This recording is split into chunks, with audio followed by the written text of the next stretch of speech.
Hello and welcome to Hearing Your Future, the Coding Your Future podcast. My name is Duncan and I'm on a mission to help you design, build, test and code your future in computing. In this podcast, we'll talk to current and former students of computer science to find out more about their journey from student to professional. What's their story? How are they coding their future? What advice would they offer their former selves and fellow students? And where are they headed next? My guest today is Sneha. She studied a Bachelor of Science degree in Computer Science with industrial experience and spent her industrial experience year working at a company called Matillion in Manchester. So, welcome Sneha. Thank you for coming on the show. So let's just start with, tell us a little bit about yourself and where you come from. So my name is Sneha, like you said. I've just finished actually my... Graduated. Yeah, I know. I'm so excited. Just graduated my Bachelor of Science in Computer Science with a year in industry at obviously the University of Manchester. I'm actually from Manchester. This is like my hometown. And but originally... You grew up in Manchester? Fully, since right. I'm like 3 years old. Right, wow, okay. But I was like originally like born in India, but like my whole life has been in Manchester, so this is... Yeah. All I know. So yeah, that's pretty much a little bit about me. Good. Okay. So the next question is I'm always interested to find out why people study computing, because there's lots of routes into it as a subject. So what was it that made you think, this is something I'd like to spend 3 or 4 years at university doing? It wasn't something I was always like, oh, this is my calling, you know, this is my, this is the field of my choice. I was thinking of various things, but like, it may not be as like exciting of a story, but genuinely just going through that, like, I'll just shut the window, sorry. Yeah. Ambulance coming past, carry on. So, like, it's not as exciting, but like that whole, going through the education process from like GCSE and then to like A-level, and then, you know, at that point I think I had that good firm like that ground, that footwork, so that just really helped because, you know, it made that I had that incremental kind of development when it came to the subject. And then like obviously so like I enjoyed it. Done a bit of computing had you done a GCSE in computing? Yes, and an A-level as well? Yes. Right, okay. So I did both. That's just because my school offered it and I thought, you know, why not? But before that I didn't have any like in primary school or nothing, but I think that really helped. So because like I enjoyed it, and then also like, you know, I did do well in it, I thought, you know, this is maybe like, you know, a good, and it has obviously good prospects as a field. And like another thing I always say is it has that right balance between the creativity and like, you know, problem solving and trying to get you to use your brain, because I like my creative sides. I'm very like, you know, artistic. I do a lot of artwork and things, and so this was like, you know, kind of an outlet in some sense as well. And like that progressive nature of the subject mean like, you know, you start off small and you get bigger and bigger and bigger, and you get feedback as you're like, you know, going through those steps. So I really enjoyed, you know, like especially programming. You write a piece of code and then it does something and you kind of see it, you know, quite instantly, like, you know, not always, but like quite most of the time you usually see it doing something, and that gives you that like gratification. So that was probably the reason why. Yeah. Good. Okay. So you studied computer science in your first year, and then at the beginning of the second year, you decided to do a placement. Or is it something you decided before you came, or is it something you decided when you got here? You thought, actually, I'd like to do a placement.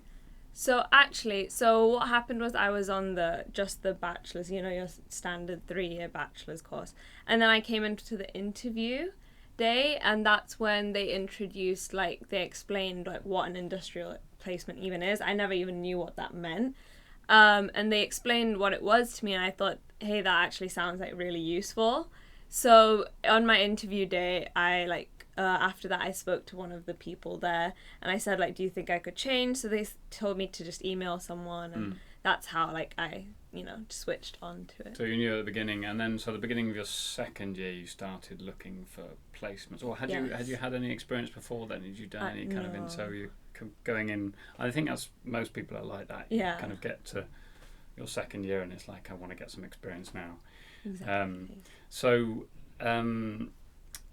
How did you go about choosing somewhere to work, and so the interesting thing is like different people have different obstacles they face when they find a job. So what were the obstacles you came across, and how did you get around them? So like some obstacles, obviously, like finding them sometimes, like one that you like, they like you and you like them as well. Obviously there's always that they have to choose you, but you also have to like choose them.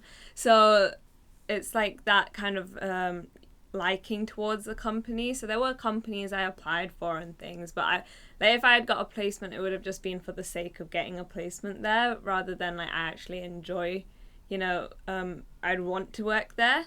And I'd like, obviously you have your like challenges of like, the interviews and the coding assessments and all of these like things, especially for me, because I never really did. This is like my first job like ever, like even like no like part-time job previous, so like this is all fresh, new to me. So just like knowing how to navigate that, like I made the mistake of not maybe applying to loads. Like I know loads of people who just applied to like a ton, so like if I'd go back I would apply to way more than I did.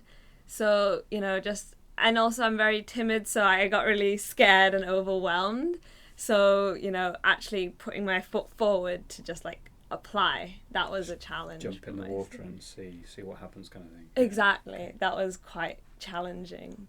And also like I said, the coding assessments were like, obviously you do that in like throughout, your years of programming, but actually being like, this, you're going to get a job based on this that you've never experienced. That was another challenge as well. Yeah, definitely. So what was it? I mean, I guess you must have had some unsuccessful interviews, did you? Or, I mean, most people get quite a few rejections, don't they? So you had some rejections. And I guess, was location a factor? Were you sort of trying to target a particular location, or were you like anywhere in the UK, or? I genuinely didn't mind. I mean, I didn't apply outside of the UK. It was all like within the UK, but I wasn't like too picky if it was like Manchester or elsewhere. Like I didn't mind. Right. Okay. So the company you ended up working for was Matillion. It's in Manchester as well. Happens to be Manchester. So can you tell us about what Matillion does? So Matillion's like main focus is data transformation, so for cloud data warehouses. So it helps like companies basically transform their data, especially to move it to the cloud, and it provides that kind of like middle kind of software that like the product basically helps take the data, extract it from wherever the company may have their data, transform it. Like it allows the company to transform it in a way they see fit. And then, we work with like AWS and like Google BigQuery and Microsoft Azure to like, their data warehouses is to keep all the data there. And like also other products help like analyze data and like in the cloud and help, people be able to analyze the data. Okay, and what was your particular role? You were I was so going in, I was a placement software engineer. Right. So the good thing was I wasn't even treated as a placement software engineer. I was just treated like just a normal software engineer. Like they, in the sense that my work wasn't separate, like in like, oh, you can do this little project on the side. It was very much, you're on the product and you're gonna impact it as much as anyone else. Yeah, no, that's good to be a part of the team. Yeah. Not sort of somebody who's making cups of tea. Exactly. Exactly. So, what would you say are the main things you learned from your placement? You learned a whole lot of stuff at university. What do you think the main things you got out of your placement were? So, like twofold. Like, so you have the educational side where like I learned a lot about software engineering practices, because during uni you learn a lot of theory, you learn a lot of you're obviously developing your programming skills and everything. But like in a practical industrial level, you never really see that side until maybe like third year. But before that, I never really got that. So actually how the industry works, how a software company works. That was what was introduced, and I thought that was very interesting and like different. Definitely, like, you know, we did the whole software engineering module in year 2. It was like kind of applying those principles, but it also helped me kind of understand, like, you know, agile practices more, which really helped in 3rd year, and just like how to like cooperate with different team members. And when you're working on such a big, like, you know, this is not just like a small like repo, it's like huge, and you're working on a big like actual product, like how that goes, what the process is. Like, obviously you can't affect something so dangerously, so there's the whole protocol, and you kind of learn about these things, and, you know, what's the most efficient thing for a team. But also, like, you know, on the other side is just like, personally, I got a lot of communication, like, you know, I built that communication skill, and then also just like ownership of the work that I did, because I understood, you know, this is going to impact something bigger than just maybe like a coursework in, like, you know, university. So like, you have to really put your effort into it, and, you know, you like, it's more than just something for you, it's something bigger. So, you know, taking responsibility. And also the good thing about the company I work for is that they, you know, encouraged even me, who's just like a placement, like, a software engineer, to like actually come into meetings, give my say, and like that can actually have an impact on the company. So I think that's, you know, good. Okay. And I guess a lot of cloud stuff as well, because you'll have done some of the theory of the cloud stuff, but actually using AWS to and using GCP and things like that to do stuff for customers is a pretty new experience as well. Oh, for sure. So, most enjoyable part, maybe you've covered that already. What would you say is the most enjoyable thing about working? So, apart from being paid. Oh, that was a major one. Like, I think with me, it was, so one thing that kind of was a bit sad for my placement was completely remote because of COVID, obviously. Of course. Yeah. So placement was just like I was just confined to my desk, and the people at home, and people I met was just like my team, and that was about it. But even despite that, the social life of the company was like, they were really trying their hardest. So, you know, that actually did help, because everyone is super friendly. I think also because it's not a huge company, everyone's very like homely, like everyone just really wants to, you know, try and make everyone feel welcomed. So I really enjoyed, you know, the culture. I think that's the biggest reason why like I chose the company, because the culture was just super like sweet, everyone was nice, and they really want to like better you, like, you know, help you out. So, you know, everyone just willing to help, no major big pressure. Obviously there's responsibility, but nothing like, oh, like, you know, you never felt bad about anything. Yeah. And that learning environment, they always encourage you to work. So once every month they would encourage us to just stop with our work and just learn something. We had like Udemy available to us, so, you know, I started learning courses on that. So I think it was just the extra things aside from just work that really made it. Culture is important, isn't it? And I think I don't know, some people sometimes lose sight of that. It's just kind of just look at the bottom line. It's how much are they paying? But, and sometimes I think sometimes in an interview it can be quite hard to work out what the culture's actually like until you actually start there. But it's good to hear you had a good experience of that. So, so you come back from university.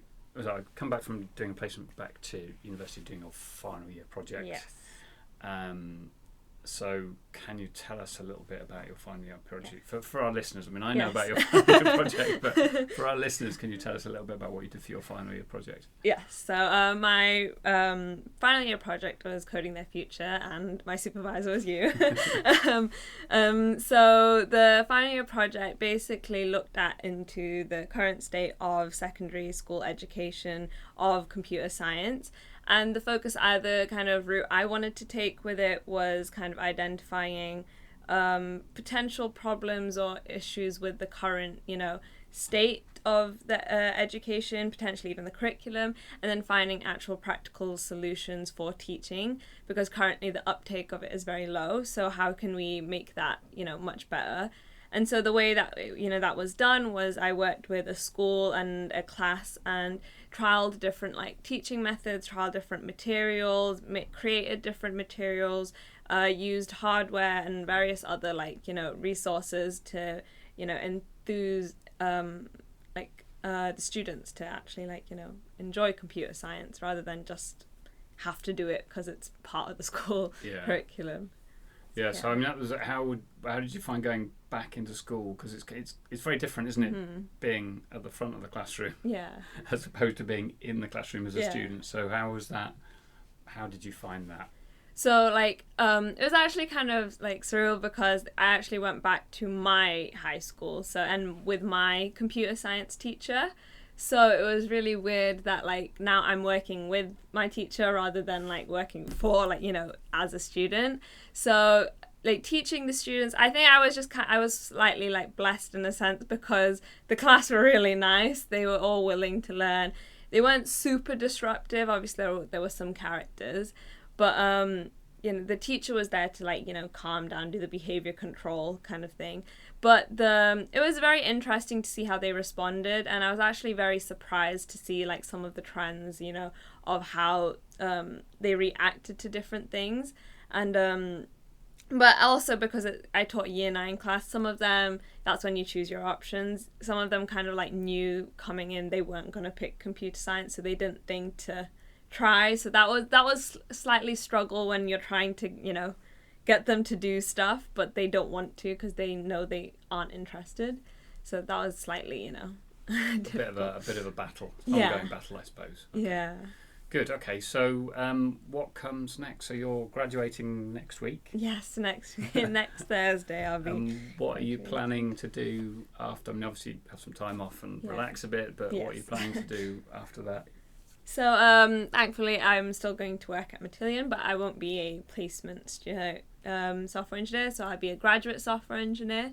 I'll be continuing to work with the same team on the same product, but we're shifting to like a different project. So I'll be helping on the new project. It's a bit more of my I had no more knowledge on this, so that's why they decided to keep me on it. And also like I do plan on like, while I'm at the company, I still do want to learn, and they offer like, to go and do courses, to keep like agile courses or like AWS courses, keep, in that education field. Long-term wise, I do, ideally I do want to do a master's in, computer science, but I have to see like, what the future holds. But I do, want to get further, like even further education. I think it's good to sometimes just have a little bit of a break, and I think it takes quite a long time to digest what you've done. It's so intense, especially during COVID as well. Yeah. You've covered a lot of ground in the last 4 years, and I think it just takes a while for some of those things to sink in and think, right, well, what do I want to do next? What am I interested in? Exactly. So it's I don't think there's any great hurry to rush into deciding going to postgraduate. And I think sometimes having that experience of working will help you if you do decide to go and do postgraduate study. That's what I was thinking. Like, the field, like they value experience a lot, so I thought that would be better. And also, I've been studying from like, proper like state school like exams from GCSE like year 10 all the way till now. Like, it's a lot. So I definitely need that break before pursuing even further education.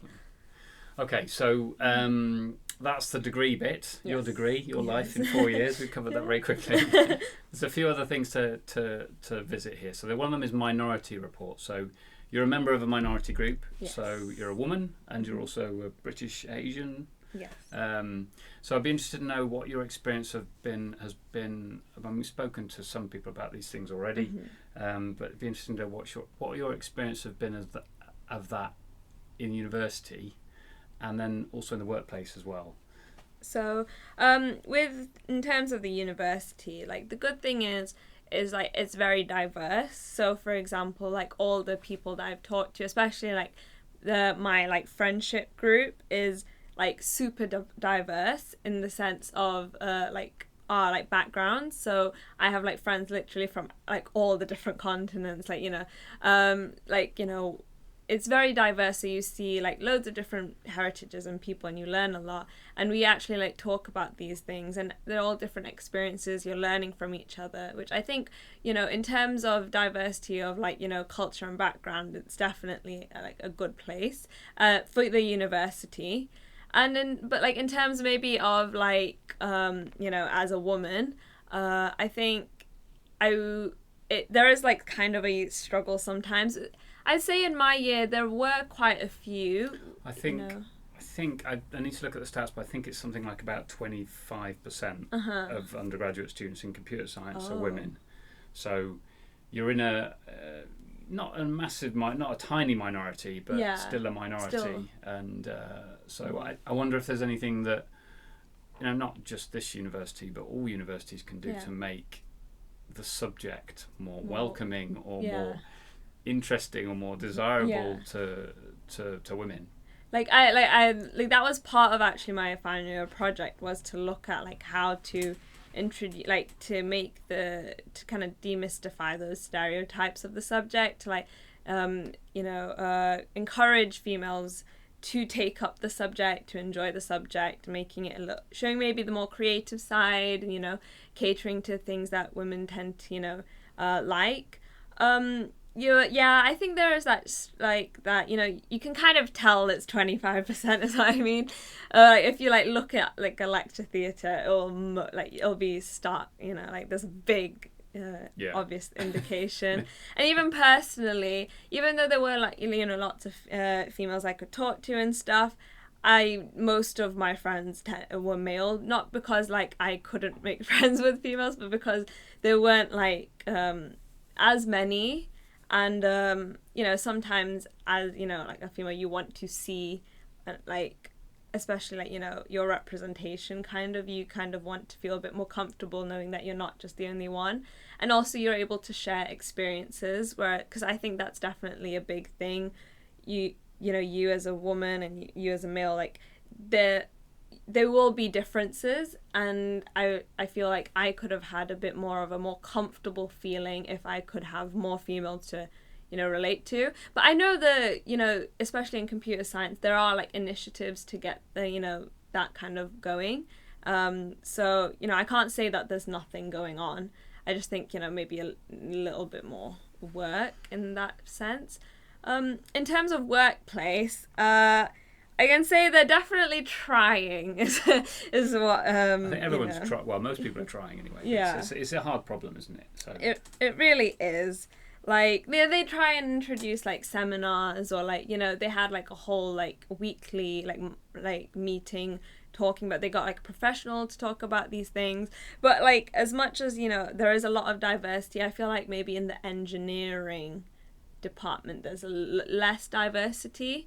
I once again predominantly male, and actually even predominantly like white males, and even more with recruitment to my team, the past like 3 people that have come in have all been like white males. And so that I know they are aware their recruitment is a little bit, you know, maybe not as diverse, and they're trying to change that. So I do, you know, I see that they are trying, but, you know, there are obviously like things you like kind of see. And like the reason is like the reason why I'd want, like, you know, a bit more diversity as a person, like, you know, like from a minority group, is just, you know, these kind of things, they do impact your experience with, like, you know, computer science or at work or like at school. So like you kind of want to be able to relate to other people in these experiences. So I think that's why, like, it's super important to be able to see that. But in terms of teaching, like, a lot of the lecturers there were a lot of female lecturers, and even my, like, supervisor from first and second year was a female. So, like, it was, like, I think in terms of, like, staff and teaching, there was quite good diversity. Okay, good. All right. So the last thing to finish up, well, the last bit to finish up is one tune, one podcast, and one film. That's the penultimate thing. Yeah. Is a piece of music. There's lots of musical references in this textbook, Coding Your Future. And do you have a piece of music that's important to you that you could add to our playlist? So when I was like reading this, it said it's mostly like dad rock, and this funny thing is that I'm not really gonna be going far from that. So like the song that I chose was "November Rain" by Guns N' Roses. Okay, good. Well, that's a good tune. Good. It's a very good song. Like the reason I think it was like super important to me, first of all, like the vibes of the song is very like impactful. Like you can listen to it when you're like sad, or you can listen to it when you like need to get pumped up, like. And the reason like it means so much to me is that it's the song that for ages, me, my sister, my dad, on the way to school, we would just listen to this, and then on the way back we would listen to this, and so it's like very reminiscent, and so that was the go-to song for like ages. And then after a while, I just like didn't like. It's like you kind of just forget about it. And then what reminded me was the recent Thor film that was released, Thor: Love and Thunder. And it's used on that, is it? It was on the soundtrack in like this fight scene, and it was just like it made me feel like all the emotions, like just kind of gave me that nostalgia, and I realized, oh my gosh, this is such a good song. So as soon as after that, like me and my sister, we put it back on our playlist because we like just realized like it's such a good song.